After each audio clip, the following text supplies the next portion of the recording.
Que bueno, mi gente. Calix Boxing here. Don't leave your kids in the car while you go shopping. Just a disclaimer. Summer's coming. Don't do that. Now that that's out the way, shout out to Mr. Boxing today, man. His channel has been great, and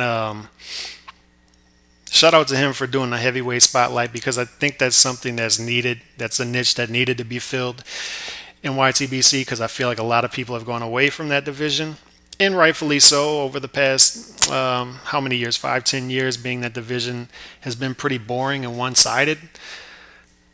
That being said, the division's heating up again, so I feel like a lot of people need to be educated on the division, and he's doing that. So shout out to him. Great stuff he's been putting out. But however, and you knew there was a but, I was watching his top 10 heavyweights list, and I wanted to do a quick video response on that because there was something that I took exception to in that video, just a little bit of disagreement, and it's all subjective. Lists are lists. It's all subjective. There's really, I mean, is there really a right answer? I don't know, but I just don't understand having, and a lot of people have this, but I just, to me, I don't understand having Wilder anywhere higher than 4.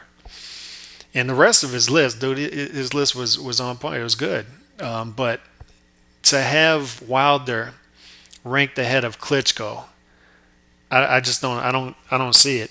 I don't see it at all.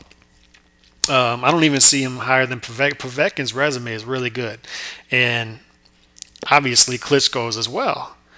And if you look at Wilder's resume, there's not much there. It's really thin. So to put Wilder there, you have to go heavy on the eye test.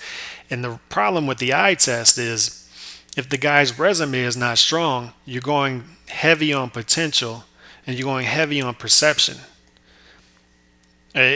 Perception and reality are two different things. And when you're looking at a guy with a thin resume and not much talent on his resume, you start to wonder, all right, how much of this is reality? How much of this 35 knockouts and 36 fights is reality? And look, I hope that Wilder is the real deal. I really hope so. We need a resurgence of boxing in the South because boxing in the South is dead. And I'm not exaggerating. When you have Louisiana and Mississippi collaborating on golden gloves now because each state can't support it on their own. And I've seen kids in the gym come back from Golden Gloves, Louisiana, Mississippi Golden Gloves, who didn't even fight and got medals because they had nobody to compete against. So I would love to see a guy from Alabama, from the South, do well, especially going overseas to Moscow. I'd love to see the American guy from the South succeed, and I hope he beats Povetkin. That being said, I saw him struggle and not look good at all against Spielka. All right, and I've seen him take a step back since the Stavern fight.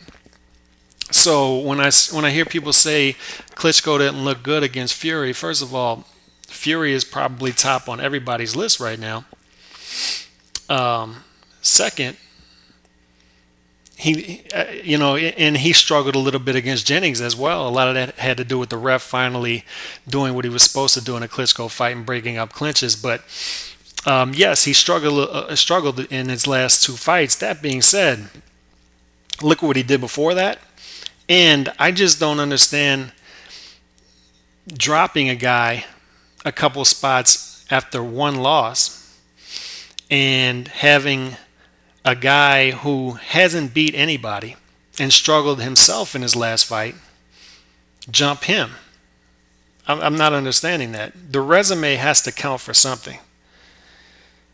And y'all know me by now. I'm a big resume guy. I like guys who test themselves. So if a guy runs this resume for 12 years where he's barely even losing rounds, he lost like a handful of rounds in a decade, struggled a little bit against Jennings, maybe lost 3-4 rounds there, and then loses a fight to a super talented Tyson Fury, do we all of a sudden drop him behind a guy who really hasn't beat anybody but besides Stavern? And Stavern really isn't on.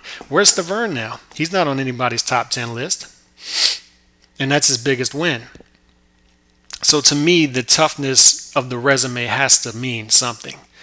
And I just see it a little bit of disrespect. And I understand he's 40 years old. He's on his way out. I get that. But we have to give him, I would think, we'd have to give him some leeway here, right? One loss. It's like the dude who's at the gym or on the blacktop and he's won 20 straight games of basketball, and then he loses one game, and then some young cat comes out and wins one game, and all of a sudden we're saying he's better than the dude that just ran off 20 games. To me, we got to give him a little bit of time. Give him his shot to win his titles back against Fury. I don't think he will. I think he'll lose, and then I think he'll be on his way out.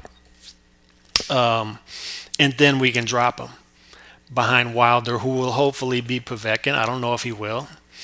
It's a tough fight for him.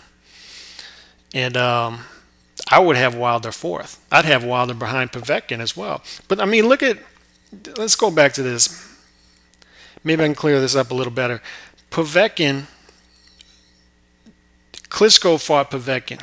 Povetkin had 0 losses. He was undefeated when Klitschko beat him. Pulev had 0 losses when Klitschko beat him. Jennings had 0 losses when Klitschko beat him. Fury had 0 losses when Klitschko lost to him. So he's fighting like young, talented dudes who are undefeated. All right, and besides Fury, he beat them. When he fought Wak had 0 losses. All right, Hay was a young, hungry guy, though so he thought. He had 1 loss. So he has tested himself even recently. All right, like I said, with Fury and Jennings, 2 undefeated young guys coming up, tested himself. Now we look on the other side, and Wilder hasn't really been testing himself. He will now, and props to him once again to go over to Moscow when everybody's thinking he's going to stay insulated and Al Heyman's going to keep him insulated, keep him in the States fighting bums. He says, no, I want to go fight Povetkin over there. Props to him for that. And if he wins that fight, then we can have this discussion of him going up to number 2.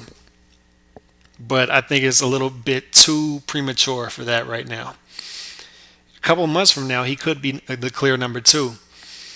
And Fury will be right there with him. It'll be almost like a 1A, 1B situation to where we gotta have those 2 guys in the ring to settle the score. And I hope that happens because I think it'd be great for the division. But for now, in April, I say Fury 1, Klitschko 2, Povetkin 3, and Wilder 4.